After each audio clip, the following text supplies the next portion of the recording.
Olá, meus amigos, olá, minhas amigas. Sejam muito bem-vindos a mais um episódio do nosso podcast X Ideias e Soluções. Se você ainda não segue o nosso canal, não se esqueça de fazer a sua inscrição, apertar aqui no sininho para você receber a notificação de todos os novos episódios que a gente gravar. E também não esqueça de deixar o seu like e o seu comentário sobre o que nós vamos conversar aqui. Você sabe que esse podcast é para a gente discutir os problemas da cidade, os problemas do país, tudo que está acontecendo aí de novo. A gente traz aqui as ideias e as soluções que a gente acha melhor para esse tema. Eu sou o Fernando Cacheta, o apresentador aqui do podcast, e vou receber aqui hoje o Breno Brito, o escritor desse livro que você está vendo aí, 101 Perguntas sobre Bitcoin. O Breno é engenheiro formado aqui na UNB, em Brasília, apaixonado por inteligência artificial, Bitcoin e finanças. Breno também é palestrante, escritor, escreveu esse livro, já atuou como cientista de dados em uma das maiores exchanges de criptomoedas aqui da América Latina, além de participar de traduções de livros importantes sobre Bitcoin para o português. Breno Brito, muito obrigado por ter aceitado o nosso convite. Seja bem-vindo ao X. Que isso, é uma honra, uma honra. Obrigado, cara. A honra é nossa, com certeza absoluta. Deixa eu fazer já uma primeira pergunta para a gente começar aqui nossa conversa sobre o seu livro. Se você tivesse 30 segundos para explicar por que o Bitcoin existe, como é que você explicaria? Ok, vixe, 30 segundos é pouco. É pouco, mas enfim, vai lá. Mas vamos lá, vamos lá. Basicamente é o seguinte, se o mundo a gente passou por uma evolução de moedas, onde a gente teve sal como moeda, a gente teve conchas como moeda, tivemos várias formas de moeda diferente. O ouro foi a mais bem-sucedida durante muito tempo. A gente foi o período que o mundo mais cresceu. E até que aconteceu que a gente entrou num mundo de moeda fiduciária. Então, nenhuma moeda hoje tem lastro físico. Todas as moedas anteriores, de certa forma, tinham algum lastro físico, no sentido de que era difícil você gerar mais. Então, é difícil você gerar mais gado. É difícil. Teve uma época que era difícil gerar sal. Quando o sal ficou fácil, ele deixou de ser moeda. Na África, eles usavam pedaços de vidro. Quando os europeus chegaram lá e eles tinham tecnologia para fazer vidro, eles começaram a fazer miçangue e compraram tudo ali dos africanos, e os africanos ficaram pobres, eles inflacionaram a moeda, os europeus ficaram ricos, compraram tudo dos africanos, e os africanos ficaram pobres, naquela época. E hoje é exatamente isso que está acontecendo, só que os governos estão comprando as coisas das pessoas, eles estão roubando o nosso tempo, e o Bitcoin é uma forma de a gente conseguir manter o nosso tempo de trabalho, a gente está trocando o nosso tempo de vida por dinheiro para poder comprar coisas mais tarde, e o Bitcoin é a forma de a gente não ter esse tempo roubado, é basicamente isso. Sim. Você falou do ouro porque o ouro é um metal raro, né? Difícil de explorar, então por isso ele deu mais certo, muito mais do que o vidro, né? Ou as conchas da praia, vamos dizer assim. E Sim. por que que você resolveu escrever esse livro, 101 Perguntas para Bitcoin? Por que que você resolveu escrever o livro e para quem que é esse livro? O livro, de certa forma, é para mim mesmo de 2013, quando eu comecei a ler sobre Bitcoin, dar uma olhada, eu tinha muita curiosidade, eu falei: "Pô, ideia interessante", e aí eu pesquisei, pesquisei, pesquisei, até achei bastante coisa para a época, mas era um às vezes era muito técnico, às vezes era muito nichado, às vezes era muito de um aspecto específico. E depois em 2017, quando eu comecei a trabalhar e criei uma empresa de cripto em 2017, e comecei a falar sobre isso para as pessoas, eu encontrei pessoas que até conheciam de Bitcoin. "Ah, não, eu li o padrão Bitcoin". Aí eu: "Pô, que legal, você leu o padrão Bitcoin, então quer dizer que você já gostou, você tem e tal". "Ah, eu entendi a parte econômica aqui, mas eu não entendi para que serve". Aí, então a pessoa lê, entende a parte econômica, outra pessoa lê, entende a parte tecnológica, outra pessoa lê e entende um pouquinho mais, só que você não dá para quando você fala com alguém, Ah, me explica sobre Bitcoin. Ah, beleza, só lê esses 4 livros aqui, 1000 páginas e você vai saber, Você vai entender você vai direitinho. entender direitinho. Então eu fiz uma forma que é rápida e prática, é simples para você, de forma objetiva, você conseguir ter um básico bem feito, uma base sólida muito boa, você ter todo o básico para você conseguir depois, se você quiser estudar mais para frente, você consegue, você já tem essa base para conseguir entender notícias de jornal, mas você, principalmente você com esse básico que o livro dá, você já consegue se virar, ter conversas, entender o que é a coisa de fato. Então, para quem não entende nada de Bitcoin ainda e para quem está começando ali, já sabe alguma coisa também, é um livro indicado aí para a pessoa se aprofundar um pouco mais. Sim, eu É. trago acho que vale a pena até para algumas pessoas que já sabem um pouco mais, porque eu dou essa visão 360, Aham. não trago, assim, a visão dos direitos humanos do Bitcoin, a visão da economia do Bitcoin, eu trago um pouquinho de cada, eu tento fazer essa 360 para ela ela saber bem de um pouquinho de tudo, e não tá faltando um pedacinho, conseguir se virar bem Uhum. ali mais pra frente. É, eu li, cara, achei bem didático, assim. Eu sei, conheço Bitcoin, tenho algum investimento e tal, mas nunca me aprofundei nos requisitos ali, no que é, onde é que ele está lastreado, todas essas coisas todas, como ele é formado. E achei o livro bacana, com uma linguagem simples, assim, de quem não é da área de tecnologia, da área de inteligência artificial, essas coisas todas, de conseguir entender o que é o Bitcoin, né? E por que que são 101 perguntas e não 102 ou 103 ou 110? 101 é um número que muita gente usa por conta das universidades americanas. Então, quando você vai fazer um curso, sei lá, de matemática, é Math 101. 101. Então geralmente é o curso introdutório de uma universidade americana, quando você vai fazer economia, matemática, qualquer coisa, geralmente o primeiro curso é 101. E aí tem várias referências a isso daí no ao redor do mundo, o meu é só mais uma.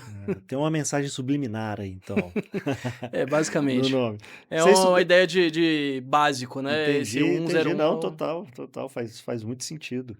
E você se formou em engenharia no UNB. isso, Engenharia de exatamente. quê? Engenharia elétrica. Engenharia elétrica. Elétrica, exatamente. Não tem nada a ver com computação, tecnologia da informação. Hum. Você foi migrando, você se formou lá e você não foi trabalhar como engenheiro elétrico. Mais ou menos.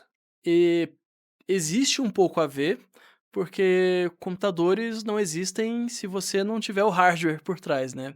Engenharia elétrica é a engenharia que constrói esse hardware. Então a gente tem sistemas digitais 1 e 2 é uma matéria que você aprende a peça mais básica, de como construir um computador. E você vai, conforme você vai fazendo essas matérias, você vai juntando essas pecinhas básicas até construir um computador, uma primeira versão de um computador muito simples. Então a gente aprende essa parte, em várias matérias a gente aprende a programar, inclusive programação de inteligência artificial. Eu comecei na UNB, num curso da engenharia elétrica, de fato, não foi um curso da ciência da computação, foi um curso da engenharia elétrica, eh, porque também pega uma parte da engenharia elétrica que é a teoria de controle. E então, assim, tem esses pontos, para várias matérias a gente precisava fazer programação científica, então eu já tinha isso daí, mas eu também já pensei um pouco em fazer ciência da computação.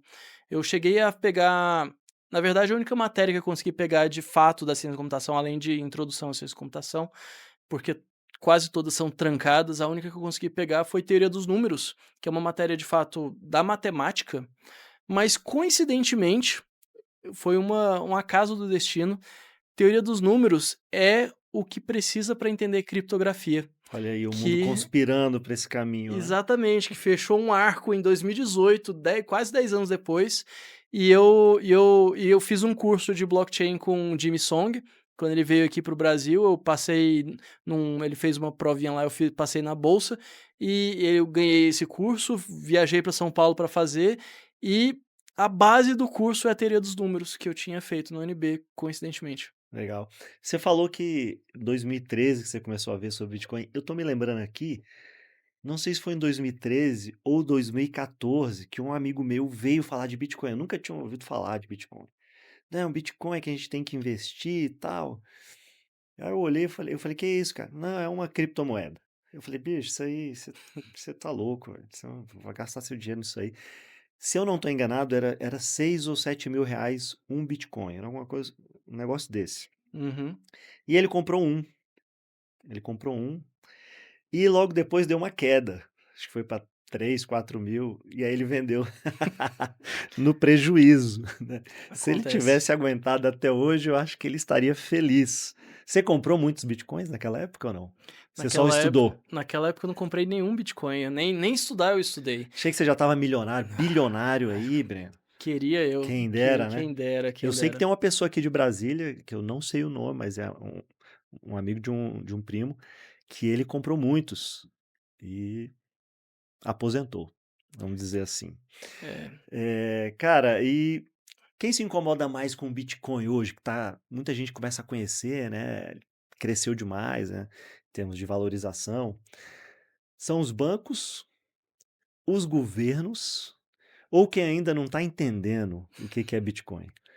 eu acho que quem se incomoda mais é os amargurados que que poderiam ter comprado em 2013 É. e não compraram e ficaram na amargura e: "Não, esse negócio não vai dar certo", e sobe, sobe, sobe, e Aham. ele poderia ter comprado várias vezes e ainda não comprou e tá se mordendo aí. Mas em segundo lugar, eu acho que boa parte desses amargurados são no mercado financeiro. Eu mesmo, eu trabalhei no mercado financeiro durante alguns anos, e em 2016, 2017 eu comecei a falar de Bitcoin lá dentro. Quando eu criei minha empresa em 2017, eu entrei em contato em 2018 com muitas dessas pessoas que trabalharam junto comigo, e fui: "Pô, isso vale muito a pena", e eu tentava explicar, eu trazia de diversas formas diferentes. E, assim, estava muito, muito, muito claro para mim que tinha 2 questões. Primeira questão é que, primeiro, eles não entendiam nada, eles não conseguiam entender. E a segunda questão era um pouco de medo, assim, porque como não era naquela época não era um ativo regulado, então você não pode eles tinham medo de ofertar algo que não era regulado e depois tomar um creu ali da CVM, né, que preocupação totalmente válida, totalmente justa. Sim. Mas com isso daí muitos nunca nem quiseram ouvir, chegar perto, eles tinham já a respostinha clássica: "Não, isso daí não é nada, não vale nada". E eu vi, assim, que muitas É uma vezes brincadeira de uns nerds ali. pois é. E aí eu via que muitas vezes falavam isso mais assim, tipo: "Esquece isso daqui, vamos voltar para comprar os ativos que eu tenho para oferecer", E esse hoje tipo você de acha que o coisa. Bitcoin é uma ameaça para o sistema financeiro? Assim, eu mais ou menos. Eu nunca achei de fato uma ameaça. Às vezes a gente brinca, né, fala que não é a bolha, que é o alfinete que vai estourar a bolha. Tem várias essas brincadeiras que o pessoal faz, uns memes. Mas eu nunca acreditei de fato que era uma ameaça para o mercado financeiro, porque o que vai acontecer de fato é que o mundo precisa do mercado financeiro. O mercado financeiro é um conjunto de É um tec grande gestor ali do dinheiro, de todas as formas de dinheiro? a questão é que o mercado financeiro do jeito que é hoje, ele se adaptou à moeda fiduciária. Então ele depende muito da moeda fiduciária, mas no mundo do ouro, o mercado financeiro também existia. Ele era um pouco diferente. E num possível mundo do Bitcoin, ele também vai existir, Vai se adaptar, né? Vai mas fazer, ele vai vai se fazer a adaptar de alguma forma só que, quando você está muito confortável fazendo o que você faz, muita gente não gosta muito de estudar e se adaptar ao que acontece, tem medo do novo, né. Sim. Então, as pessoas as pessoas se sentem meio com medo, né, dessa novidade. Mas eu não acho que é uma coisa que vai acabar com o mercado financeiro. O próprio JP Morgan e o grandes bancos americanos abraçaram completamente o Bitcoin. Bitcoin é simplesmente o ETF mais bem-sucedido dos Estados Unidos, historicamente, o melhor e de longe, assim, o segundo melhor ETF para os Estados Unidos tá muito abaixo. Explica aí pra galera que tá assistindo o que que é um ETF. Ah, é uma boa pergunta, né, a gente às vezes tô tão dentro do mundo que a gente Já esquece. são temas tão naturais, né, as siglas tão Exatamente. naturais. A gente vai entrando nos temas, mas então, quando você vai aplicar no mercado financeiro, né, vai pegar seu dinheiro e colocar no mercado financeiro, você pode comprar uma ação de uma empresa, você pode comprar um título de dívida, e um ETF é basicamente uma cesta de ativos. Então, ao invés de você comprar 200 ativos, um pouquinho de cada um, você compra um ETF que representa 200 ativos em fraçõezinhas pequenas. E isso faz com que você tenha uma diversificação e você tenha um portfólio um pouco mais bem protegido. E essa questão que você comentou que, eh, talvez quem esteja mais incomodado é aquela galera que não acreditou, não botou fé, né, tá meio que arrependido de não ter apostado nisso. Isso tem a ver com a parábola dos cegos e o elefante que você conta no seu livro? Eu acho que tem um pouco a ver com a parábola dos cegos, que, para quem não conhece, a parábola dos cegos e do elefante tem um rei indiano, se eu não me engano, que chama alguns cegos, traz um elefante e os cegos vão apalpando o elefante. E eles pegam na perna e, isso aqui é que nem é uma árvore. Aí o outro fala: "Não, não, não, pega o rabo, isso aqui é tipo um espanador". Pega a tromba: "Não, isso aqui é tipo uma mangueira". E cada um vê uma coisa diferente, né. O Bitcoin é um pouco disso. Mas eu acho que é um pouco mais a ver com aquela parábola da uva que você não alcança, e Uhum. aí quando você não alcança, "Não, ela tá azeda, ela não quero ela". Então tem mais a ver com quem não entendeu ainda o que é o Bitcoin. Exatamente, quem E quem o que que é perdeu a o Bitcoin? oportunidade. Explica aí pra gente. O Bitcoin é uma nova tecnologia monetária. O Por que que eu gosto de chamar de tecnologia monetária? A gente teve várias o dinheiro é esse conceito, tudo que a gente usa para trocar por mercadorias, a gente acumula para depois trocar, a gente consegue chamar de dinheiro. Quando a gente conversa com economista, muitas vezes eles vão ser mais chatos na definição: "Ah, mas para ser dinheiro tem que ter essa definição", mas a gente já teve várias formas de dinheiro anteriormente que não tinham todas essas formas, não tinham todas as características que hoje a gente pensa nas características do dinheiro. Inclusive o dinheiro fiduciário que a gente tem hoje, o real, o dólar, não tem todas as características também. Mas basicamente o dinheiro é o que a gente, acumula não para ser consumido, mas para ser trocado mais para frente por algum outro bem. Então eu trabalho e eu acumulo reais para pegar esses reais e trocar por outro bem. Eu não vou consumir, não vou usar o reais para nada, a não ser para trocar por outras coisas que aí sim eu vou consumir, seja uma casa para morar, seja comida para comer, etc. E o Bitcoin é a nova forma tecnológica do novo corpo que o dinheiro pode ter, e esse corpo, ele é muito melhor do que os corpos anteriores, que inclusive o ouro, na minha opinião, por diversas características. Ele é melhor que o real, por exemplo, por você não conseguir inflacionar, ele também não você consegue inflacionar ainda menos do que o ouro, mas em relação ao ouro, ele ainda é mais fácil de transportar, inclusive mais fácil de transportar que o real, você consegue mandar para o Japão, em questão de segundos, sem você precisar, de fato, ter toda uma infraestrutura bancária para chegar até lá. Então ele tem diversas vantagens que torna essa tecnologia monetária muito melhor do que as anteriores, e isso traz diversas vantagens pro mundo e para as pessoas. E é muito louco isso, porque se a gente for tentar explicar e voltar lá atrás, porque antes tinha um padrão ouro, né, que você só poderia emitir a moeda, né, o papel moeda, se você tivesse o ouro guardado lá no banco. Então, aquela Isso. quantidade de ouro que você tinha guardado, você emitia as moedas e dava a moeda para a pessoa com a garantia de que, se ela quisesse, ela poderia vir ao banco e pegar lá o seu ouro lá, equivalente àquele tanto de moeda que ela tem. Com o fim do padrão ouro, né, perdeu esse lastro.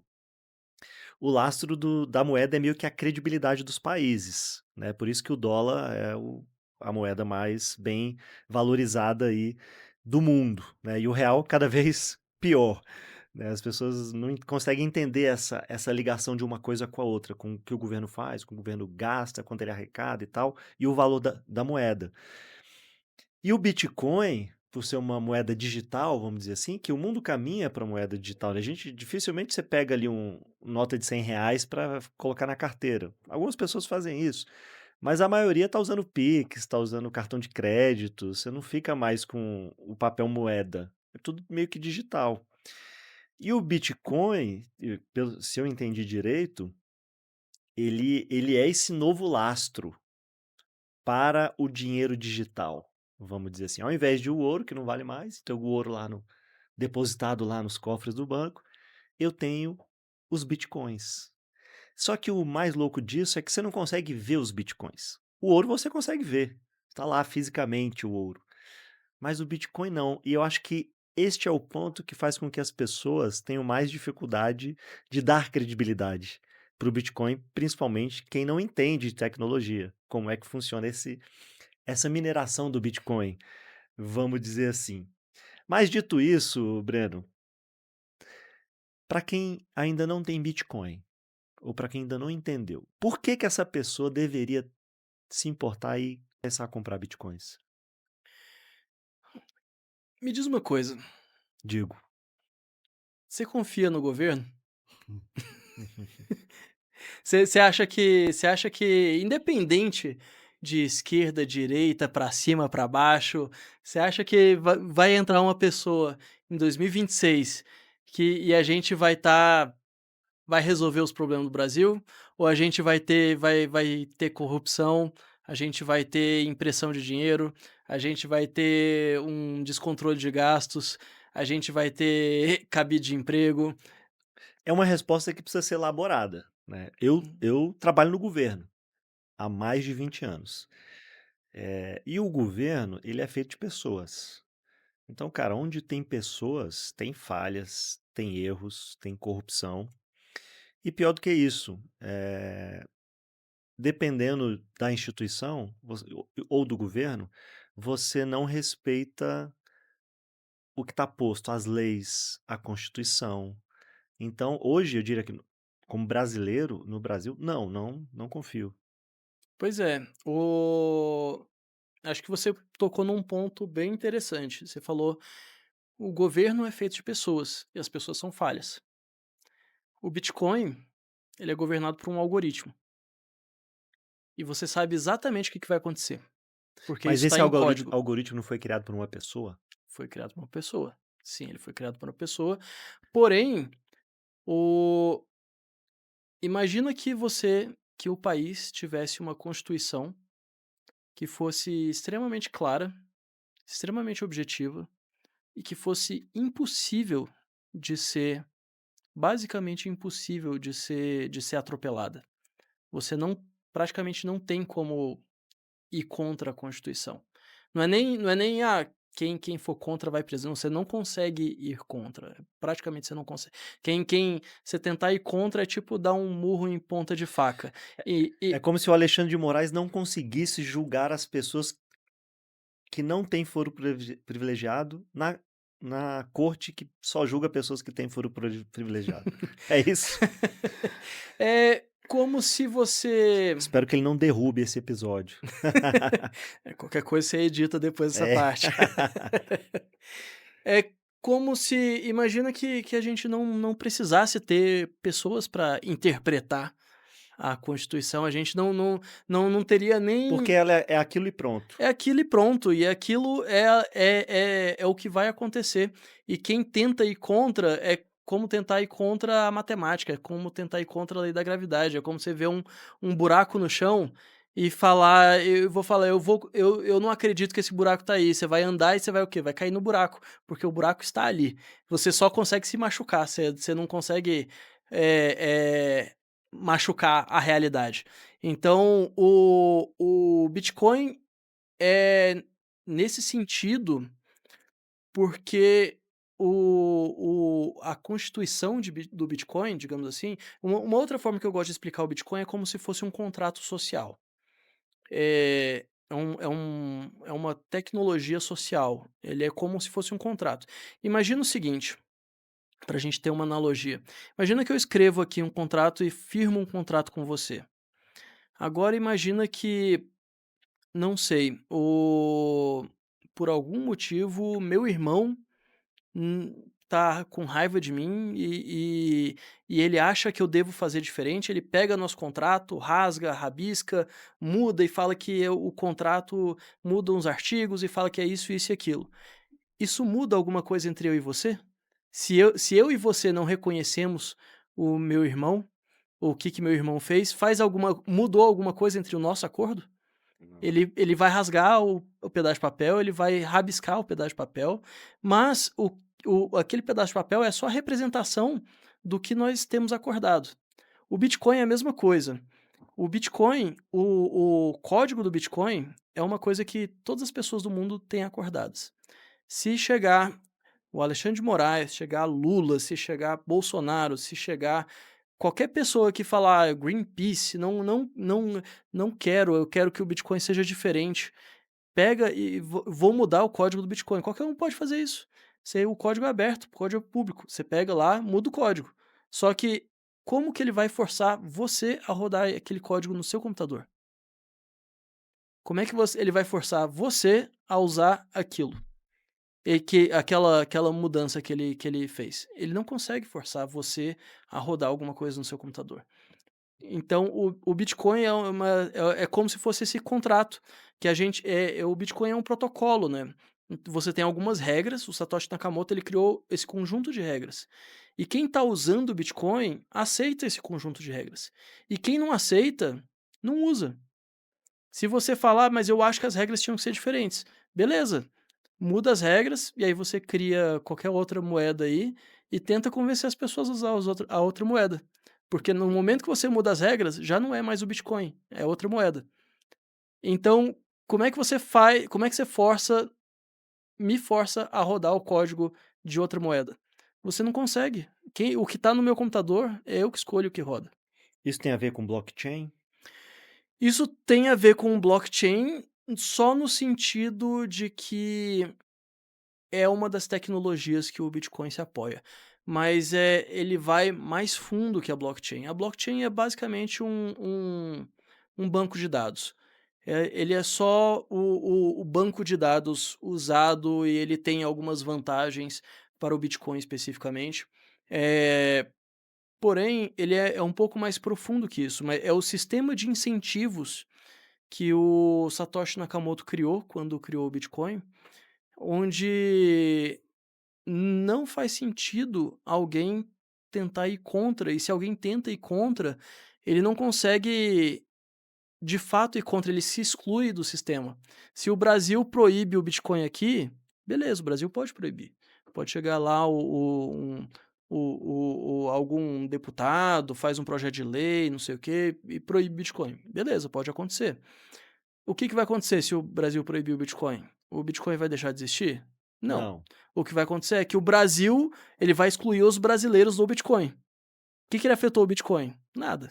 O Bitcoin vai continuar existindo, vai continuar funcionando. Quem vai estar usando o Bitcoin vai continuar sendo beneficiado e a única coisa que vai acontecer é que quem proibir o Bitcoin do Brasil vai proibir o brasileiro de se beneficiar dessa tecnologia nova. Sim. Assim como a inteligência artificial, muita gente fica falando: "Ah, mas a gente tem que proibir a inteligência artificial, porque, vai matar a humanidade". O que que vai acontecer se os Estados Unidos fizerem uma lei que fala: "Tem que proibir a inteligência artificial, vamos parar toda a pesquisa de inteligência artificial". O que que vai acontecer? Os Estados Unidos vai ficar para trás, a Europa e a China Vai vão dominar vão o vão mundo. dominar o mundo. Então eles vão ficar de fora. É exatamente isso que está acontecendo com o Bitcoin também. E provavelmente esse deputado que criar essa lei aqui no Brasil, proibindo o Bitcoin, ele vai dar um jeito de comprar Bitcoin lá fora, numa conta Com nos Estados certeza, Unidos, na Suíça, para ter os Bitcoin dele, com né. certeza. Ou às vezes até aqui dentro, a gente sabe muito bem que você não precisa de muito. As pessoas falam muito sobre: "Ah, o Bitcoin é para criminosos, o Bitcoin é isso". Agora que teve o rombo aí no INSS, foi feito esse rombo foi feito em Bitcoin? Não. Ou foi no sistema financeiro tradicional? É, o próprio Banco Master, né. O Banco Os Master aí títulos foi podres os lá. títulos pobres do Banco Master foi em Bitcoin? Não Não. foi. Quando você fala: "Ah, tem roubo em Bitcoin", beleza, tem um hacker ali que invadiu um computador, roubou uma coisinha de um computador e acabou. Agora o roubo, o grosso do roubo de verdade, tem vários estudos sobre isso daí, que o Bitcoin não representa, não chega a 1% dos crimes financeiros mundiais. Então, enfim, é só fumaça pra enganar, dissuadir. O Bitcoin quer ser o novo ouro, ele quer ser o lastro de todas as moedas mundiais, Existe muito debate sobre isso, e eu vou dizer que eu não tenho uma resposta mas ele pode única. ser. Ele Não é pode que ele ser, queira, né, ele pode mas ele ser, pode ser, ele porque pode os ser. países estão começando a adquirir Bitcoin. É. Sim, tem pessoas que acreditam que o Bitcoin, ele vai se tornar a moeda mundial por si só, porque assim, vamos dar um passo para trás. Por que que o ouro era o lastro da moeda e não a moeda em si? O pro Porque você não tem como sair carregando um monte de ouro. Exatamente, exatamente. Como é que você vai comprar uma casa? Como é que você vai pegar um carrinho de mão, encher de ouro, vai levar lá para comprar uma casa? Você tá economizando dinheiro, você vai guardar as pepitas de ouro debaixo da sua cama, no colchão? Então o ouro, por ser físico, ele tem diversos problemas. O Bitcoin, obviamente, ele não é isento de problemas, porém, o fato dele ser digital, você consegue fazer micropagamentos. No ouro você precisava da prata, você precisava do bronze, você precisava do papel moeda.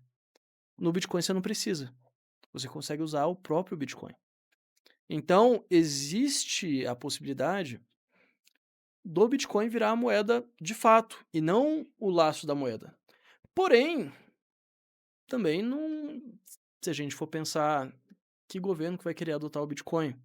Quando ele pode ter a própria moeda que ele pode imprimir, manipular, talvez com mais dificuldade se o Bitcoin for o lastro, Hum. mas ele pode tentar fazer alguma coisa. E eu concordo um pouco também com essa visão. É muito difícil a gente pensar que os governos simplesmente vão falar: "Ah, beleza, então vamos mudar para o Mudar, Bitcoin e pronto. vou deixar meu poder de lado aqui e Vou vou abdi aceitar o Bitcoin". Exatamente, vou abdicar da minha política monetária e usar o Bitcoin". Então existe também essa visão de que o Bitcoin pode se tornar como o ouro e a gente tenha papel moeda em cima do papel moeda, papel entre aspas, né, que tá tudo sendo digitalizado, mas um papel moeda lastreado em Bitcoin. Então existem essas visões diferentes. Sim. Você citou aí o Satoshi Nakamoto, que é o grande criador do Bitcoin, que é uma pessoa que ninguém sabe quem é, né, é um pseudônimo. E aí o Bitcoin, ficou o valor dele subiu muito, né, foi muito valorizado. E aí para fazer esses pagamentos, transações menores, né, esse foi fracionado ali o Bitcoin, e aí deu o nome de satoshis, por conta do Satoshi Nakamoto. Aí eu te pergunto, os satoshis são os centavos do Bitcoin? Sim, Qual é a diferença do satoshi e o Bitcoin? a a Tipo, diferença é igual se fosse real e centavos? é igual se fosse real e centavos. A diferença é o seguinte, os centavos, como diz o nome, é 100. Uhum. Então 100 centavos dá R$ 1. Já o satoshi é 10 elevado à oitava, ou seja, são 100 milhões. Por que 100 milhões? Porque a ideia do Satoshi Nakamoto inicialmente, Tipo, um Bitcoin são 100 milhões de satoshis. exatamente, um Bitcoin são 100 milhões de satoshis. E a ideia do Satoshi Nakamoto inicialmente é pensar: "Pô, se a gente começar muito pequenininho, vai ficar talvez pequeno demais. Vamos começar com uma unidade grande, a gente coloca várias unidades menores", que inclusive o nome Satoshi não foi criado pelo Satoshi. Foi adotado pela comunidade. O Satoshi ele criou o não o 10 a menos 8, o 10 a menos 6. Ou seja, você tem o mili e você tem o micro. Que aí acho que a menor que esse micro aí, que é o 10 a menos 6, a menor unidade seria o bit, e aí você teria meio que o bit como se fosse um dólar, um real, e você teria 2 casas decimais como se fossem centavos, igual. Só que acaba que a comunidade adotou esse nome Satoshi para homenagear o Satoshi Nakamoto, e esse nome pegou de uma maneira muito forte. E se você olha o código de fato, no código, na verdade, não existe Bitcoin. O código só existe Satoshi. Eles são números inteiros que vai ali desde de um satoshi, 0, 1 satoshi, até, acho que 21 quadrilhões, se eu não estou enganado. E aí o 1 Bitcoin é uma convenção que a gente usa, todo mundo usa e tudo mais, porque o Satoshi definiu e foi assim que foi criado inicialmente, mas, no código de fato não existe o Bitcoin, existe só o Satoshi, Hum, só os números inteiros, não existe fração. uhum. E qual é o total de Bitcoin? Porque ele tem um limite, né? Você Sim, não pode criar, infinitamente o Bitcoin. sim. O total teórico é 21 milhões de Bitcoins, Por que teórico? porque na verdade é menos. Que eu já fiquei preocupado, eu falei: "Será que dá pra ser mais?" Não, mas dá para ser menos, como na verdade, se você faz as contas, porque o que acontece, existe processo de mineração de Bitcoin, que depois se você quiser a gente pode, explorar um pouquinho isso aí, mas o processo de mineração do Bitcoin ele gera Bitcoins novos. Ele gera uma inflação de base monetária que vai decrescendo, e a cada 4 anos aproximadamente ele diminui pela metade.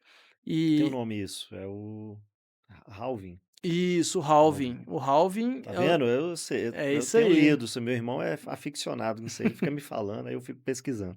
Muito bom. Pois é, o halving, esse nome halving é porque half é metade. Então a cada 4 anos tem uma metade, uma meiose, assim, uma Hum, metade do Bitcoin, ele diminui pela metade a taxa de inflação, até que ela vai caindo até zero, que vai dar ali pelo ano de 2130, se eu não estou enganado, eu não lembro a data exata, mas é por ali. que é quando teoricamente vai ser minerado o último Bitcoin. Exatamente, o último satoshi. É, o último satoshi, não o Bitcoin, o último Porque satoshi. a cada daqui a poucos anos a mineração não vai ser mais você não vai receber mais bitcoins inteiros, você vai receber só frações de bitcoin e vai cada vez diminuindo mais. Então existe esse processo de mineração, onde você, vai minerando cada vez mais e acabei fazendo uma volta grande, a pergunta era Não, por que que ele é finito, né? por que que ele é É, finito, exatamente. E aí o limite teórico é 21 milhões, mas se você faz a conta certinho, dá um pouquinho menos, dá 20, qualquer coisinha, e não 9 tem alguma como coisa. alguém vir mudar esse código e falar: "Agora são 30 milhões". No sentido que a gente falou do Sim. contrato. Se É, alguém mas chega por fora e fala: "Eu vou mudar esse código", pode mudar, mas isso virou outra moeda. Quem está usando Bitcoin continua com Bitcoin nas mesmas regras, no mesmo protocolo. Quem mudou esse código simplesmente criou uma nova moeda e ele tá brincando sozinho no parquinho. eu entendi, mas eu já li que tem algumas pessoas no mundo, não sei se Hum, são 7 ou 8, 10, eu não me lembro a quantidade de programadores uhum, que tem esse código-fonte aí, que se essas pessoas aceitarem alguma modificação, ela uhum. passa a valer. É isso? Ou eu entendi errado? Hã, Vamos supor parcialmente assim, ó, errado. tem um Satoshi Nakamoto, que é o pai dessa criança, e tem ali os filhos dele que ele deixou como os guardiões do Sim. código. Que se esses filhos se juntarem, todos concordarem com uma eventual mudança, isso poderia valer. Não, Não? não é que isso poderia valer. Eles poderiam mudar o código fonte. Só que a gente entra de novo naquele negócio. Então, Eles se alguém mudaram convencer esse pessoal, olha, é melhor ser 30 milhões. Sim, Poderia ser? poderia Não ser. seria uma nova moeda, seria É o Bitcoin é mesmo. porque, assim, o Bitcoin tem o Bitcoin moeda, tem o Bitcoin protocolo, tem o Bitcoin código. Então, se a gente está falando aqui, se eles mudam o Bitcoin, o Bitcoin código, eles estão mudando aquele código, só que você vai atualizar? Você tem interesse que aumente para 30 milhões? Eu não tenho interesse. Eu não vou atualizar o meu código e aceitar essa mudança. Então eles podem fazer isso. A qualquer momento que alguém que chega, vamos dizer que sei lá, o governo da China obriga, de alguma forma, ameaça e obriga todos os programadores que hoje trabalham com Bitcoin para fazer essa mudança. Eles fazem essa mudança, de fato fazem essa mudança. Beleza, tem uma versão nova que tem essa mudança. Só que todos os usuários também têm que aceitar. Eles têm que baixar o código Sim, para rodar. Então, enquanto eles não baixarem esse código, não vale. não vale.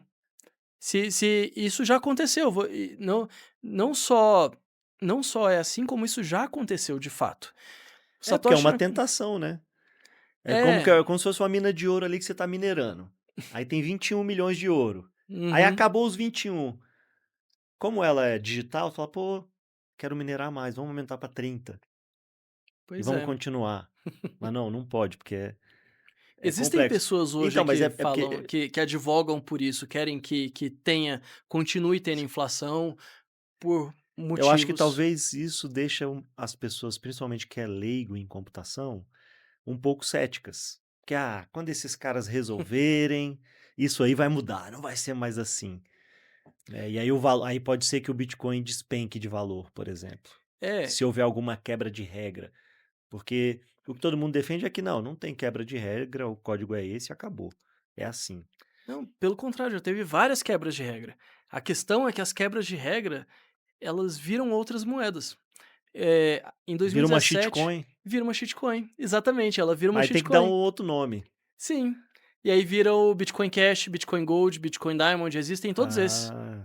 Em 2017, especificamente, teve E um aí pode ter uma evento. briga entre eles de quem vai ser mais adotado, Sim, por exemplo, e aí vai sim. valorizando um, desvalorizando o outro. Exatamente o que aconteceu em 2017. Em 2017 teve um evento, quem tá mais dentro da comunidade conhece como a Guerra dos Forks, ou então Guerra do Tamanho dos Blocos. Porque a blockchain é uma corrente de blocos, né, é uma cadeia de blocos. O bloco nada mais é do que um conjunto de transações, e ele é uma cadeia porque é um bloco ligado no outro, então vira uma cadeia. Hã e aí o que acontece é que em 2017 houve uma briga onde vários desenvolvedores, mineradores e empresas se juntaram fisicamente num local, porque naquela época a gente tinha muito menos gente trabalhando com isso. Ele vai e não eram assim qualquer um, eram os maiores. A pessoa que o Satoshi designou para cuidar do Bitcoin assim que ele saiu, o Gavin, ele entregou pro Gavin pra tocar, o Gavin vai tocar, eu tenho outras coisas pra fazer, e desapareceu. O Gavin estava junto, que queria aumentar o tamanho do bloco, junto com vários mineradores, com várias empresas, com vários outros programadores conceituados, e o que aconteceu foi que, eh, depois de muita, muita discussão, eles resolveram que ia fazer essa mudança, eventualmente fizeram essa mudança, a mudança virou o que é chamado de Bitcoin Cash, ou Bcash, e ele é uma shitcoin, hoje em dia ele Vale nada. não vale, assim, 10% do que o Bitcoin Tá vale. vendo como o ouro sobe a cabeça das pessoas? Sim, Onde tem gente, pode acontecer uma quebra de confiança, que é meio que foi isso, foi uma isso. quebra de confiança. Porém, é uma quebra de confiança humana que não afeta a queda de confiança do protocolo. Sim, sim, E entendi. essa é a grande sacada, assim, esse esquema de incentivos que quando você junta cada vez mais pessoas, é mais difícil elas concordarem em alguma coisa. Então, quando você você junta o mundo inteiro, quando é que o mundo inteiro vai concordar com a mesma coisa? Nunca. Uhum. Então você não consegue mudar o protocolo. E essa é a grande sacada. E como é que, se eu quiser minerar um Bitcoin, produzir um Bitcoin, como é que a pessoa faz? Porque teve essa corrida aí, né, de mineração, acho que ainda está Sim, tendo, você disse que vai até 2130, isso. a, a, a expectativa de minerar o último satoshi aí existente. Sim. Se eu quiser aqui, pô, Breno, vamos juntar aqui, vamos começar a minerar aqui. O que que a gente tem que fazer? Como é que eu faço? Olha, até pouco tempo atrás era muito difícil. Hoje em dia criaram vários projetos muito interessantes. Um que eu acho mais interessante se chama BitAxe. Ele é uma placa desse tamanhozinho, custa mil e poucos reais. Você liga na tomada, é quase um plug and play. Você configura ali para conectar na sua internet e pronto. Tá ali na tomadinha, tá resolvido. E ele é como se fosse uma loteria. Ele tá ali ligado, gastando energia, girando, não gasta tanto energia assim, você não vai ficar pobre, e ele é uma loteria. E de vez em quando, recentemente, mês passado, teve um cara que tinha ele não tinha ele tinha uma versão desse que era um pouco mais potente, tinha 6 que era um pouco mais potente que esse, então equivalente era como se fosse 36 desse aqui. Ou seja, ele deve ter gastado o equivalente a entre 36 a 60 mil reais, coisa assim, o equivalente a isso. Colocou ali, tá aí, ganhou, achou um bloco, Achou um bloco. achou um bloco sozinho, Putz, cara. sozinho. Passa o endereço aí de onde compra esse negócio aí, cara. Mando Nos sim. Aí bastidores, você não vamos revelar coloca pra galera não, deixar aqui só pra gente. Tô brincando. mas isso aí eu tô dizendo isso aí é a Mas isso tem que forma estar ligado num computador doméstico. e tá aí, Porque não quando eu precisa, pego o não precisa, você bloco, pode quando eu colocar pego o na tomada bloco, e vamos ele supor, faz tudo, ele faz tudo. faz tudo. Mas você tem um código ali que você tem que guardar Bem, para você usar aquele Bitcoin. Se é eu quiser vender, quando ele minerar, ele vai cair na sua carteira, e aí você precisa ter a chave privada para você poder gastar esse Bitcoin. nós vamos falar Mas sobre isso, sobre as carteiras. deixa eu só fazer um pequeno acréscimo que Claro. eu acho que é muito legal, assim, uma das coisas que ainda em questão de mineração, que as pessoas ainda não acordaram para isso, é o potencial desperdiçado. Então, por exemplo, hoje, eh, quando alguém tem piscina, você aquece piscina como? Alguns têm um aquecedor solar, mas tem gente que ainda aquece de forma elétrica. E só que essas máquinas, elas geram muito calor. Então você pode, por exemplo, comprar essas máquinas e usar o calor que gera para aquecer sua piscina. Você pode comprar essa máquina e usar o calor que gera para aquecer uma estufa de plantas. Tem vários lugares no mundo que usam Entendi. esse calor excedente para isso. E vou além, a gente aqui no X está conversando sobre coisas para Brasília e para o Brasil. Sabe um desperdício de energia que existe hoje? Quando a Petrobras fura um poço no meio do nada e lá no meio do oceano, então, quando ele tira o petróleo de lá, não sai só aquele líquido preto, sai também gás. Uhum. E aí, o que que ele faz com aquele gás? Se ele já tem um gasoduto, Ele joga ele ali. joga no gasoduto e consegue mandar para algum canto para aproveitar.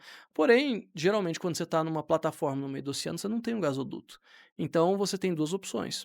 Você tem o flaring e você tem esqueci o nome exato, mas ou você queima ou você só libera.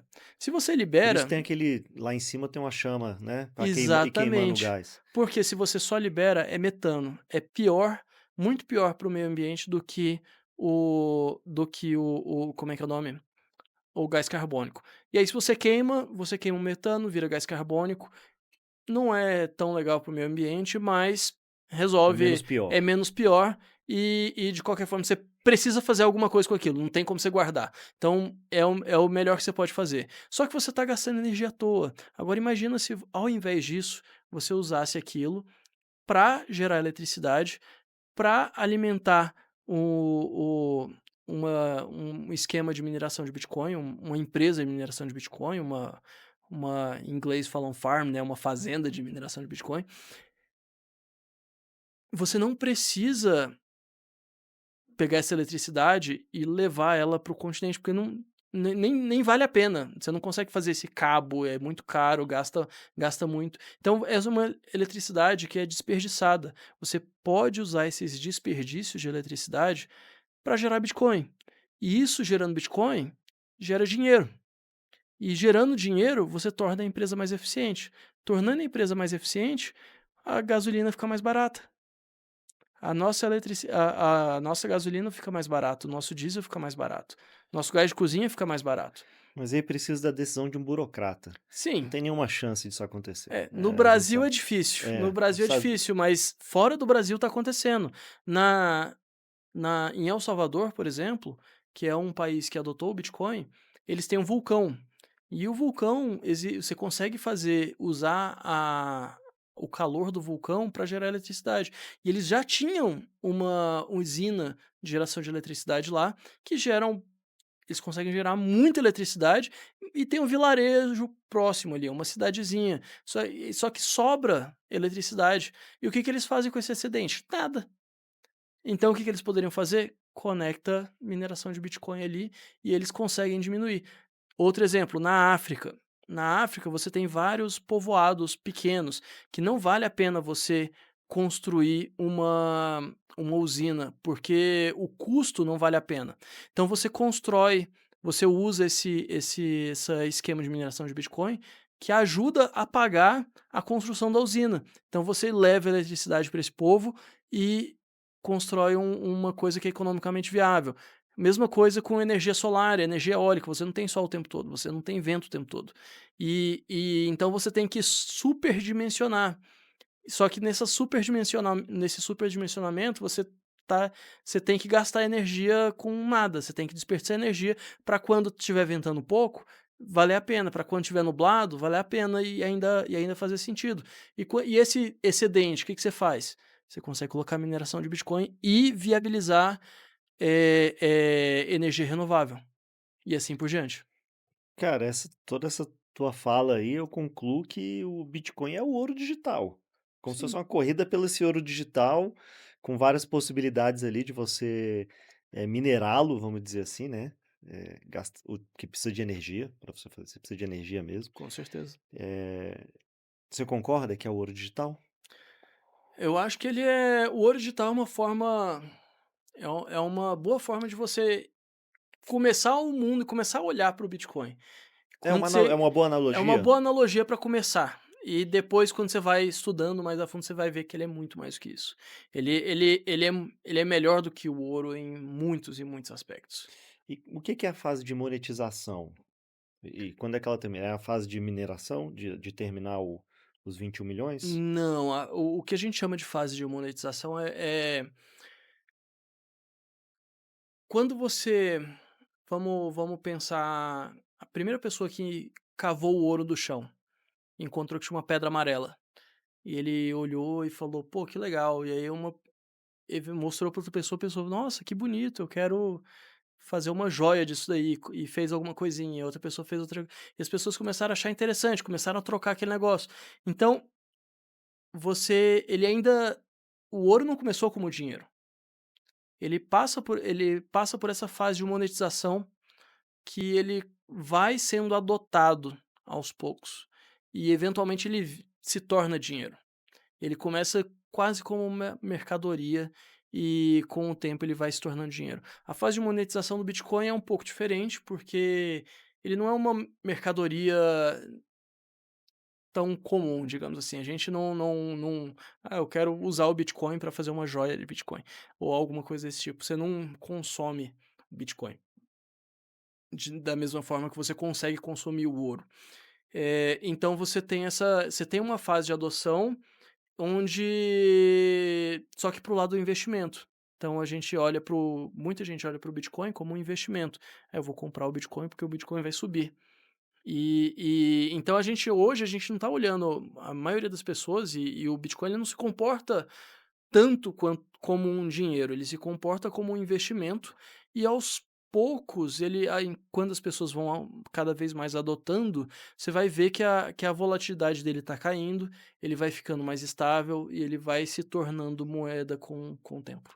Você está falando isso porque as pessoas ainda não utilizam o Bitcoin como uma moeda de troca, apesar disso já ser possível, tipo, comprar alguma coisa com o Bitcoin, ter um É, cartão de crédito de Bitcoin, que eu comprei Bitcoins com meu dinheiro que eu ganhei, e aí eu tenho um cartão, vou usando, ao invés de usar o dinheiro, o outro dinheiro que eu tenho, eu vou usar o meu Bitcoin, vou gastando os meus Bitcoins. Por enquanto as pessoas estão só fazendo uma reserva de valor, sim, acumulando Bitcoins, é isso? sim.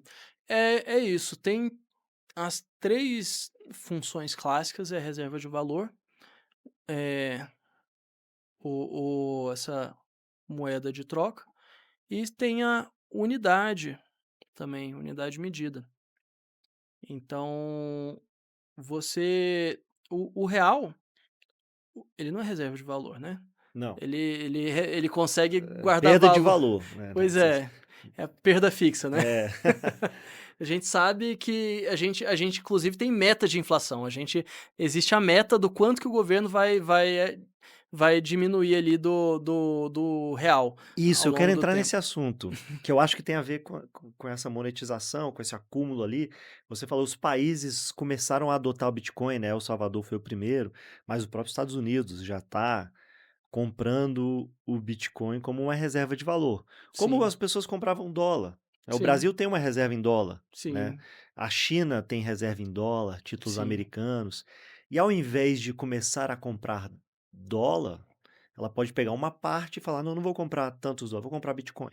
isso, E aí vai criando aquele montante ali guardado, cada um com o seu, e isso faz com que o valor do Bitcoin vá subindo, exatamente, é né? Porque é oferta e uma oferta e demanda. demanda. Só que Exatamente, essa oferta é limitada, exatamente. que são 21 milhões. Vai chegar. Vamos supor que quando todo o dinheiro do mundo tiver ali, pronto, o Bitcoin é é a moeda mundial. Basicamente isso. Pode acontecer. É, essa é a ideia que Quem é não o fizer vai ficar para trás. exatamente. Hã, as pessoas chamam isso de hiperbitcoinização. Porque pode chegar um momento que todo mundo fala: não, eu só aceito Bitcoin. Sim, Não quero mais real. Eu é, só te vendo esse produto se você me pagar em Bitcoin. sim. Eu já tive um emprego que eu recebi em Bitcoin. E aí eu recebi em Bitcoin, e aí eu ia pagar minhas contas, e aí eu comecei a falar com o cara que eu pagava aluguel. "Pô, será que você não tá afim de aceitar Bitcoin?" Ele: "Você tá zoando?" Eu: "Não, tô falando sério." Ele: "Ué, claro, Bitcoin só sobe, é claro que eu quero mais." Se o cara entender minimamente, né, Sim, ele vai querer. é, Então, mas aí ele eu quero não. fazer esse paralelo com as moedas, vou com o real aqui no caso, né, que Uhum, você fala sobre isso no seu livro, né, sobre imposto inflacionário. No sim, Brasil, você fala que o Brasil imprime o real a uma taxa média de 15% ao ano. sim. Quando você fala isso, estava se referindo ao valor da Selic? Que a Selic está em Não, 15%. não, Como é não, que você não. chegou a essa conclusão de que o Brasil imprime dinheiro numa taxa média de 15% ao ano? É só você ver a base monetária. Você pega o M2, pesquisa na internet Brasil M2. Está no Banco Central esse dado. Exatamente, tem o E é Banco o Central aumento esse dado. da base monetária é o que gera inflação. Que as pessoas acham que é o empresário malvadão que aumentou o preço. Não, é o É, aumento da base monetária. E as pessoas têm dificuldade de entender isso e de aceitar sim, que é assim, né? E aí põe a exatamente. culpa. Inclusive eu vou até fazer um pequeno parênteses aqui, um acréscimo, porque também tem os economistas, principalmente, os economistas falam: "Ah, veja bem, tem Sim. a tese monetária do A gente Friedman, não podia sei o trazer um quê." economista para a gente bater um papo aqui. Podemos, e- e- podemos. Mas a tese monetária do Friedman tem não só a questão do aumento da base monetária, mas tem também a velocidade de transação de dinheiro. Então, às vezes, o dinheiro está trocando de mão muito rápido e a gente vê uma inflação sem a base monetária ter de fato aumentado. Porém, o que eu sempre falo é, beleza, mas a gente vê que a inflação sempre aumenta e a base monetária sempre aumenta. A velocidade sempre aumenta também? A gente tá cada vez trocando mais rápido, mais rápido. Não, a velocidade sobe, às vezes desce, às vezes sobe, às vezes desce. Agora a base monetária, você pode olhar, desde o início dos tempos ali, ela só aumenta. Inclusive, se você vê, é muito interessante você ver quão antigo é seu dinheiro. É uma coisa que eu gosto de olhar, assim. Então, por exemplo, antes da pandemia, você tinha existiam metade dos reais que existem hoje. Então, se você tem hoje R$ 100 na sua carteira, R$ 50 não existiam, desses 100 aí, não existiam antes de 2020. E, É, e isso aconteceu também nos Estados Unidos, por isso a inflação com certeza. disparou nos No mundo Estados Unidos inteiro. depois da pandemia no mundo inteiro, porque os governos resolveram imprimir dinheiro para dar para as pessoas que ficaram em casa, para que elas pagassem as contas e tudo. Só que isso tem um impacto absurdo Sim, na economia e o afegão médio não enxerga isso, ele não sabe que isso acontece, sim, né? E eu acho que a gente precisa falar sobre isso para as pessoas entenderem com certeza. que inflação, cara, é causada pelo governo, né? Pela decisão do governo de ou aumentar a base monetária, imprimindo dinheiro e também gastando mais do que ele já tem. Porque quando ele gasta mais do que ele já tem, o dinheiro tem que vir de algum lugar. Porque Sim, ele não tá comprando fiado. Não, não, sim, deixa aí depois. Não, ele tá pelo menos te emprestando dinheiro, né, por meio de títulos públicos para te pagar lá na frente. E aí vem uma taxa de juros que é a taxa de juros, que é a Selic. Aí, então, quanto maior a Selic, mais caro fica para o governo pagar esses empréstimos que ele pega assim de todo mundo. Inclusive, nós podemos emprestar dinheiro para o governo aí comprando um título público. É muito louco isso, né? E, sim. e, e a maioria das pessoas não sabem que isso acontece. Às vezes ela tem até o título público, mas ela nem sabe que ela está emprestando dinheiro para o governo. Pois é. É, isso é um negócio muito louco. Você, por exemplo, você vê uma pessoa falsificando uma nota. E ela tem todo mundo sabe que isso é errado, né, você pega ali o dinheiro, falsifica, cria uma nova nota de R$ 100, ali tem uma, imprime, sei lá, faz 2, tenta gastar, isso é crime, o cara vai preso. Agora quando o governo faz, é política monetária. Sim, pois é. E tá tudo bem, né? É, E a gente tem que entender como brasileiro que o nosso governo, ele tem isso como meta, inclusive como princípio, né, sim, de gerar inflação. Por isso tem as isso, metas inflacionárias aí, e aí exatamente. não vamos entrar na discussão se a inflação divulgada é a real ou se não é, porque aí tem uma série de fatores que não vem o caso, Sim, mas que o governo trabalha para que a cada ano o nosso dinheiro valha menos. sim. Então, o que você falou, R$ 100 na pandemia valia uma coisa, hoje ele vale 50% menos, porque dobrou a base monetária aí de lá para cá. E aí, cara, eu queria conectar isso no Bitcoin, né? Como é que o Bitcoin resolve esse problema da inflação? Porque você não consegue aumentar a base monetária do Bitcoin, que é os 21 milhões lá, e acabou. É isso? Exatamente, é exatamente isso, isso está definido, em nível de protocolo e você não consegue mudar. Se qualquer pessoa tentar mudar, você vai ter que convencer todos os usuários de Bitcoin a aceitar essa Sim, é mudança. aquela conversa que a gente já teve, né? Exatamente. E você acha que agora, tipo assim, o El Salvador adotou lá Bitcoin, começou a fazer reserva, o pessoal deu uma zoada, quem não acreditava, mas agora os Estados Unidos também estão fazendo. Então o pessoal está começando a levar a sério. Você acha que é um caminho sem volta? A tendência é todos os países começarem a adotar o Bitcoin? Olha, eu acredito nisso sim, eu acredito nisso sim, porque conforme a adoção vai aumentando, o valor vai crescendo, as pessoas começam a enxergar essa diferença. É questão de é que nem o ouro. Eh, Muitos países adotaram a prata e continuaram com a prata durante muito tempo. Só que o que aconteceu foi que os países que tinham prata, se você pode olhar na história, quais países que foram bem-sucedidos na época do padrão ouro?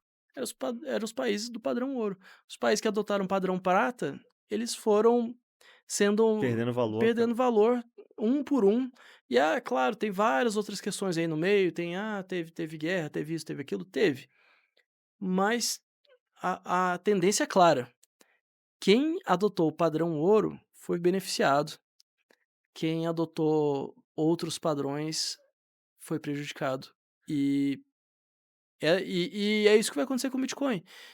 Quem adotar, mesmo que comece a subir de valor muito pouco, você quer que a sua moeda de poupança, se você vai poupar dinheiro, você quer que sua poupança ganhe dinheiro ou perca dinheiro? Quer que Ganha ganhe dinheiro, dinheiro. sim. E mesmo quando a adoção diminuir, se a gente tiver um PIB aumentando, se a gente tiver se as pessoas continuarem produzindo riqueza, a gente vai ter mais riqueza por uma mesma quantidade de moeda. Ou seja, a moeda vai ganhar valor por conta disso. Então, assim, as pessoas ficam tentando criar modelo e falam: "Eu não consigo precificar, e como é que você faz a conta se não tem cash flow e fluxo de caixa?" Cara, é oferta e demanda, é muito simples. É a lei mais antiga da economia, né, e o Sim, pessoal tem gente que ainda duvida. E economia 101, é, e o 101. na sua opinião, o Bitcoin hoje ele é dinheiro para uma pessoa, assim, ele é dinheiro, ele é investimento, uma reserva, ou ele é um ato político? Olha, o Bitcoin, ele existe, ele tá ali e você pode usar ele da forma que você quiser. A forma que você usa ele, se você quiser usar ele como investimento, se você quiser usar ele como poupança, se você quiser usar ele como rebeldia, um ato político, você pode. Isso não afeta o Bitcoin, isso não muda o Bitcoin, o que que o Bitcoin tá ali. E eu acho que, assim, ele cada vez mais vai ser visto como dinheiro. E aí como cada um vê e como cada um olha é uma questão mais pessoal. E no Brasil já tem vários lugares que aceitam, tipo uma cafeteria, uma lanchonete, Existe uma tem cidade inteira que aceita. qual é? Rolante, no Rio Grande do Sul. Ah, sempre o Ele sul avançando, né, Mas não só o Sul, Jericoacoara também. Jericoacoara tem o pessoal chama de Bitcoin Beach. Tem em El Salvador, criaram um Bitcoin Beach em El Salvador e replicaram em Jericoacoara, já tem vários anos. Então você consegue ir lá em Jericoacoara e fazer praticamente tudo com Bitcoin. Eu ainda não fui para testar, eu já fui em Rolante, já comprei coisas com Bitcoin lá, e você vai na rua, é muito interessante, você vai na rua ali cheio de adesivinho, aceitamos Bitcoin, aceitamos Bitcoin. le Lá em Jericoacoara, eu não sei como é que eu não sei de experiência própria, mas tem muita gente que vai pra lá e só usa o Bitcoin. e vamos entender na prática aqui como é que isso funciona, porque quando você compra um Bitcoin, você tem que guardar ele numa carteira digital. Sim, E aí falam que tem a Cold Wallet e a Hot Wallet. sim. Qual é a diferença? Cold Wallet é uma carteira que ela tá guardada fora da internet. A Hot Wallet é uma carteira que tem contato com a internet. Então, digamos que a Hot Wallet é sua carteira que você guarda no bolso e a Cold Wallet é seu cofre em casa. A gente pode colocar dessa forma. Então eu posso ser roubado virtualmente na Hot Wallet, teoricamente. E na Cold Wallet, E só na rua, fisicamente. é. Então, assim, existe sim esse risco. Então, por exemplo, se você instala um aplicativo que rouba suas coisas, então você pode ser que Da esse mesma forma que ele ladrão. poderia roubar a sua senha do seu banco, ele Exatamente, pode roubar a senha da sua Hot Wallet lá e exatamente. levar seus bitcoins. Tentar de alguma forma um acesso remoto. Eu vou te dizer que, geralmente, é mais difícil roubar uma hot wallet do que um acesso no banco. Porque geralmente a hot wallet está só no seu celular e você não e o cara tem que ter acesso ao seu celular. Já o do banco, se ele conseguir roubar sua senha, ele consegue fazer isso. Agora, para roubar sua hot wallet costuma ser mais difícil. Mas na prática lá, você tá lá na rua, vou entrar na loja e comprar. É Uhum. o que? Um cartão, É um Pix. um Pix, mas É, pelo celular? exatamente. Mesmo numa Cold Você abre Cold um Wa QR Cold Code. Wallet? Na Cold Wallet é um pouco diferente, porque por questões de Na segurança. hot wallet seria no celular. É, a cold wallet é tipo um cofre num banco, então você não quer ter um acesso fácil a seu cofre do banco. Você não quer um cofre no banco no seu bolso de trás.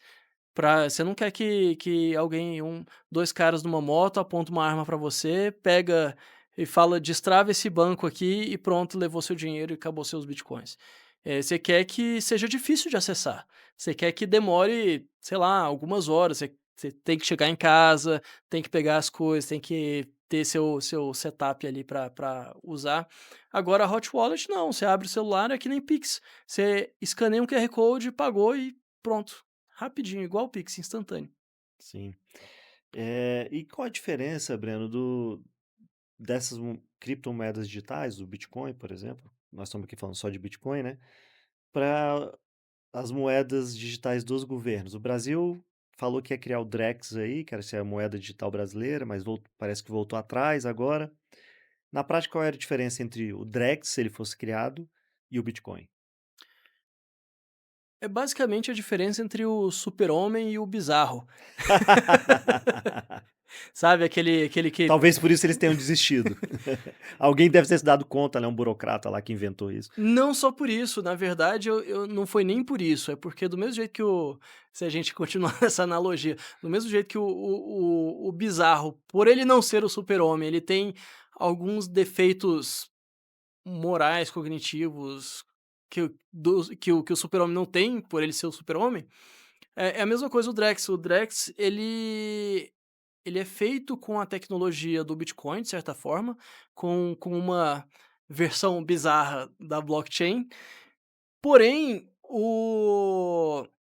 as coisas da blockchain que tornam a blockchain útil para o Bitcoin, são as coisas da blockchain que tornam o Drex ruim para o governo usar essa tecnologia. Então, a eles, pelo menos nas últimas notícias que eu vi, eu acompanho o Drex muito de perto, eu cheguei a trabalhar no Bancob, que era um dos bancos que teve essa iniciativa, que começou com essa iniciativa lá em 2017, pra 2018, e o as últimas notícias que eu li, um dos problemas é justamente que eles não conseguiram resolver o problema da transparência, porque se eles não conseguem resolver o problema da transparência, você não consegue resolver o problema da privacidade financeira, porque você precisa como é que o sistema brasileiro funciona hoje? Você tem um sistema que tem uma privacidade financeira de forma que alguém tem acesso a seus dados, e geralmente é o banco, ele tem acesso aos seus dados. Um juiz pode usar um instrumento legal para abrir o acesso a seus dados, mas o banco ele tem toda uma regulação e toda uma burocracia interna para para ter o mínimo de pessoas possíveis terem acesso a seus dados.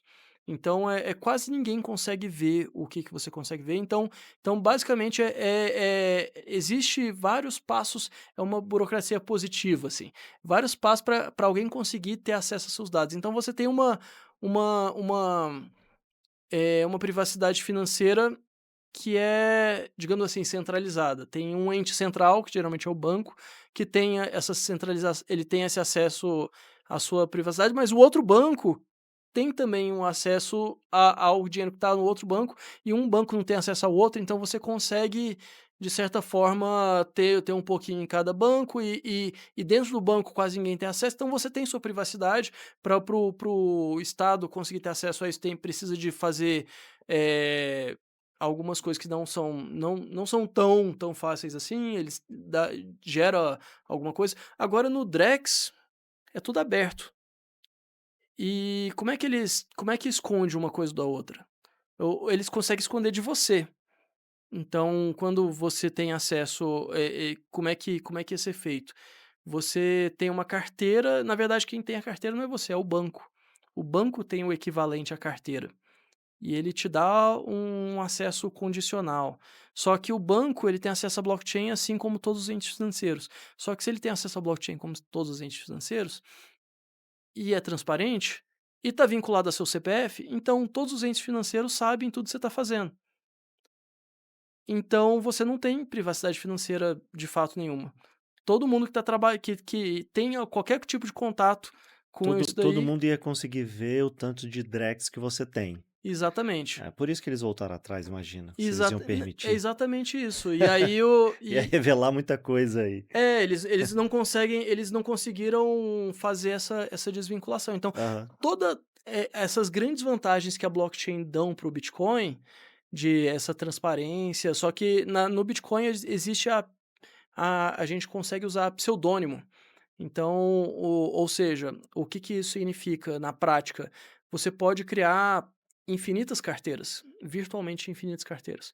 Então você vê ali uma carteira que não está vinculada a você de forma alguma, e você pode parar de usar aquela carteira a qualquer momento, e você começa a usar outra carteira. Então é muito difícil você traçar o dinheiro que está relacionado a você.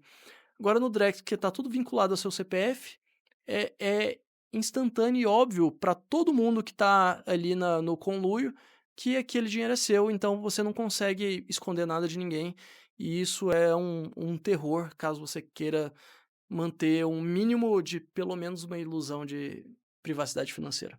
Sim, entendi. E muita gente fala, muita gente assim, a galera, os ambientalistas, a galera do politicamente correto, fala que o Bitcoin é um vilão ambiental, porque a mineração exige o gasto de muita energia, né? E para resfriar esses ambientes, gasta-se mais energia também e às vezes até muita água nessas fazendas de mineração, vamos dizer assim. Uhum. Você concorda com essa avaliação ou não?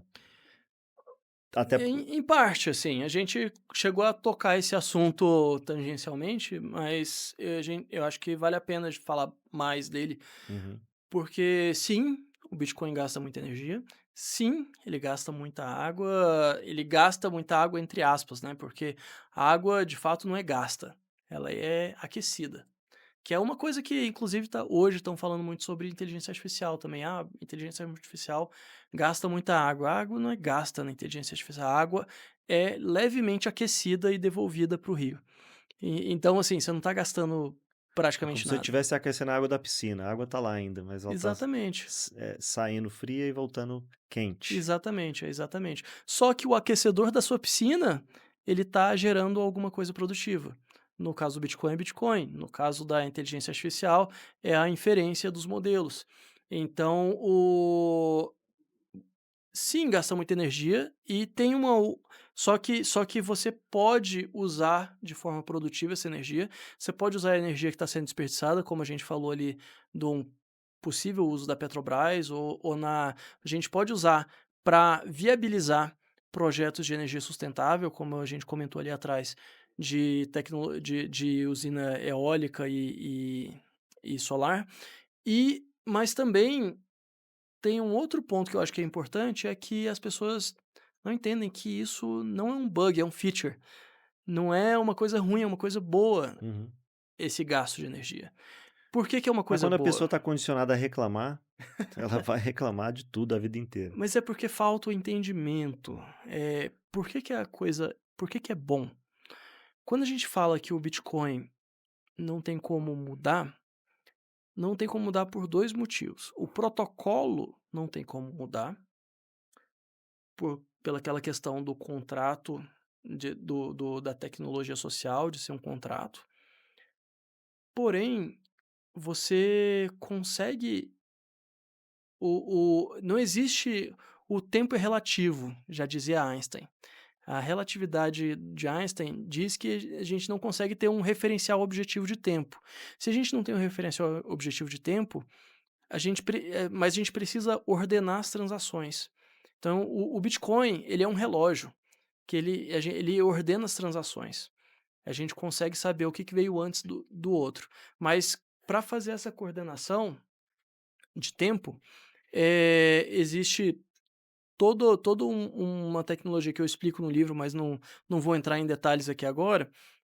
E só que a gente existe uma flexibilidade para, por exemplo, teve uma queda de internet em algum lugar, ou então foi minerado um bloco do outro lado do mundo, tem que dar um tempo até chegar, e às vezes muda um bloco entra na frente do outro, e aí tem um bloco, aí vê, opa, teve esse cara que teve 2 blocos, e aí então descarta esse aqui e pega aqueles 2, aquela que é a cadeia original. Então, é todo esse protocolo aí que a gente consegue, de certa forma, alterar o passado, a gente consegue, mas de forma limitada. É limitada pelo quê?